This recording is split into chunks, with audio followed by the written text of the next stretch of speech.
Hello everybody, welcome to Also Rusty Bucket. Subscribe to the channel if you have not already and drop a like on this video for playoff coverage daily.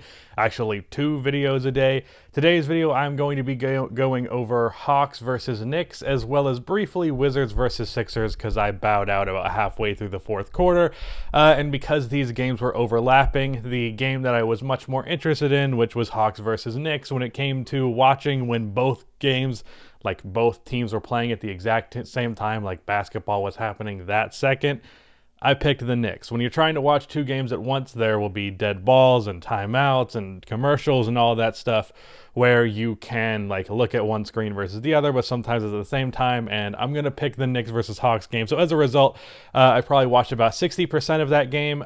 So just to briefly summarize that one, the Wizards were playing a pretty close ball game early, but as time progressed, the Sixers got more and more of an edge, and really the main reason for that today had to be Ben Simmons, because he was just significantly more aggressive than he was in game 1. He shot the ball like 9 times in game 1. He was a fantastic playmaker in game 1, the defense that he brings, but his actual scoring was not the best. In this game, Ben Simmons shoots 15 times, leading the team 15 shots. A couple of times he posted up on Russell Westbrook, took advantage of his size advantage, took the ball at the rim. There was late help brought by, I believe it was Gafford, and he finished through contact there for an and one. Embiid did his thing, but nothing crazy. Tobias Harris did his thing, but nothing crazy, even though they were both very efficient. Tobias Harris shot 69%. Nice. But really, this game really just became the Sixers are better. Later on in the game, the Sixers were running more of their bench lineup, and both Furkan Korkmaz as well as Tyrese Maxey played really well. On the Wizards side of things, Bradley Beal, of course, scored. Russ had another really bad shooting night, which sucks. He also got injured, and what was annoying about that was that after getting injured, he walked to the locker room. And on that walk to the locker room, some dickhead Philadelphia fan poured popcorn on him, which is just fucking unacceptable. I tweeted when that happened that guy deserves the guillotine.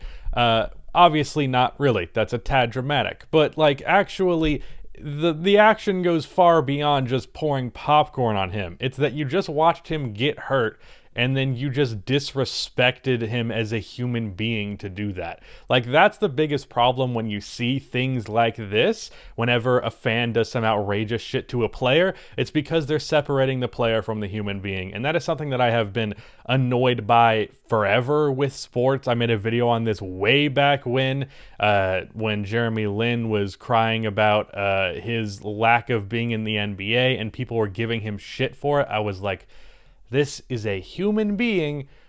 Stop acting like players are just fucking commodities or just a thing for your entertainment. That was just very annoying. It really pissed me off. But that was that. There was not much to say as far as this game goes. Ben Simmons is aggressive for the Sixers, and the Wizards just don't have enough firepower. Also, I have to mention Robin Lopez's hook shot because it's a thing of beauty. Anyways, the more important and more interesting game of the day, and really one of my favorite playoff matchups. It probably ranks second right now. First would be Suns-Lakers. I'm just very intrigued by that matchup. But number 2 and number 1 in the East has to be the Hawks versus the Knicks, because I think this is a very even matchup, and being that it's now 1-1, I think that becomes abundantly clear. So, game 2, it was very interesting. The Hawks had control of this game for the most part. They even had up to a 15-point lead at one point, I believe it was. Trae Young in the first half was having no issues getting his offense. And it was more of the same from game 1, a lot of dropping in the pick and roll. I did see someone make a really good point that was, if you do step up in the pick and roll, Trae can make the pass. It's a difficult line to walk because you want to step up and not give him that floater or a mid-range pull-up, but you also don't want to give Capella the roll. And we did see more Capella. I guess it was just one play. Yeah, it was a Capella lob late game as a result of that. But for the most part, in the first half and really like halfway through the third quarter, the Hawks had the lead and they had control. It was very much the Hawks had control of what was happening the whole time. On the Knicks side of things, Julius Randle could not make a fucking shot to save his life. And even worse than that, he wasn't even really willing to shoot at certain points. I was very open with my concern about the actual shooting on this Knicks team come playoff time, because while I do believe Julius Randle to be a pretty good shooter, I didn't think he was 40% on like nearly 6 attempts per game. Didn't think that RJ Barrett was like 40% on 4 attempts per game, though he did end up shooting 40% in this game after shooting 1-3. He hit 1-3 at the very start of the game after getting an and one, and then he proceeded to miss a few more, but then he hit one more later in this game. I'm kind of rambling at this point, but basically the Knicks offense was very suspect for 2.5 quarters at the start. Third quarter, they're halfway through, their offense starts surging, they go on a run, and most of this run was happening with Trae Young on the bench. And come fourth quarter, after the Knicks have gotten the game, I think they were up 2 or down 2 at the end of the third quarter, after the Knicks have fought back into it, Trae Young does not play until like the 8-minute mark of the fourth quarter. Now, Trae Young ends up finishing this game with 35 and a half minutes. I actually thought he had up to 40. Wow. So yeah, just a poor coaching decision by Nate McMillan. He should have played more than that. I felt like he had gotten up to 40, but I guess he didn't. Yeah, that was way too long of a stretch to have Trae Young on the bench, because the Hawks offense is just not great when Trae is off of the floor. It's not terrible, especially when Lou Williams has it going, though he didn't today. Bogdanovich was really good in this game. DeAndre Hunter was really good in this game. Actually, looking at his... Well, he got to the line. He started off the game with 2 back-to-back threes and kind of struggled putting the ball in the basket-wise, but he got to the line for 11 attempts, so that was something.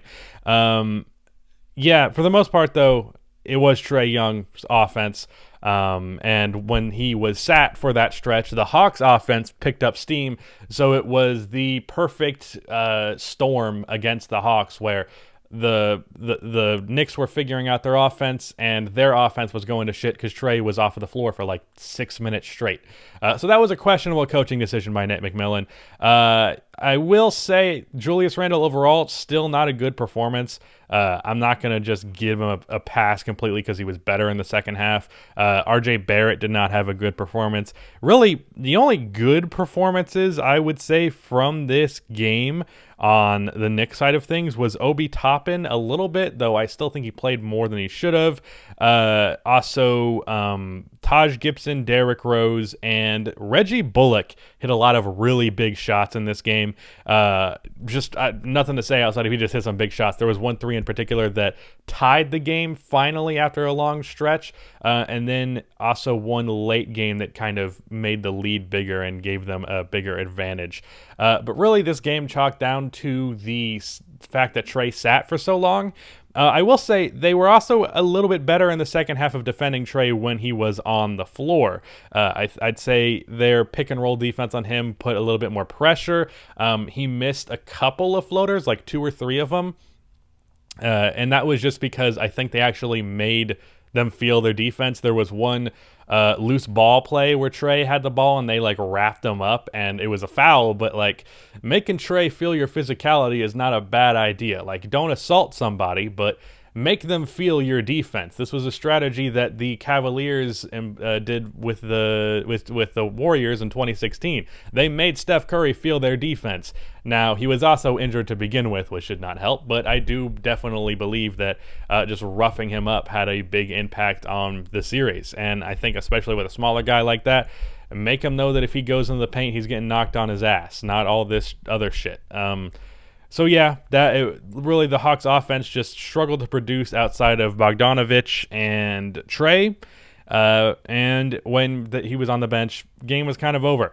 I do have to say though, and I'm probably going to title this video something like it, like this Madison Square Garden is so fucking great in playoff time. And this is my first time experiencing it because the last time the Knicks were in the playoffs was my first year as an NBA fan, and I didn't watch the Knicks in the playoffs that year. I just didn't watch them. So the experience of this crowd when like the most minute shit happened. There was one play where Reggie Bullock was on the verge of stripping Trae Young, and then he fouled him. And the crowd didn't even really care that it was a foul. They were still cheering that he just got physical. This whole... Oh, I also have to mention, there were, like, pieces... I don't know if the Knicks organization did this. If they did, they're fucking wild. But I can't imagine they did. But there was, like, a piece of paper on pretty much every chair in the arena, which I don't know how you do that without being a member of the organization, but I don't know. But there was one that said, the chant today is Trae Young is balding. So that's something. Obviously, in Game 1, they chanted, fuck Trae Young, and he responded pretty well to that. I didn't actually hear the Trae is balding chant. If the actual Knicks organization did that, that's fucked up, but it's also just hilarious. So I don't even know what to say about that one. So that's something, I suppose. Anyways, I'm going to check this Grizzlies versus Jazz game. Hopefully it's not bad and I can do a video on it. If it is a bad game, then this will be the only video of the day. But yeah, that is it. Also, this video, I guess these videos are soon going to be on audio platforms, similar to what Kenny has done with Called Game. I was actually thinking of doing that before Kenny did it, and then he did it, and then I was like, fuck. When I do it, people are going to think I was copying Kenny. You know what? Whatever. What Kenny does work, so why not copy him? Anyways, yeah, that is it. Goodbye.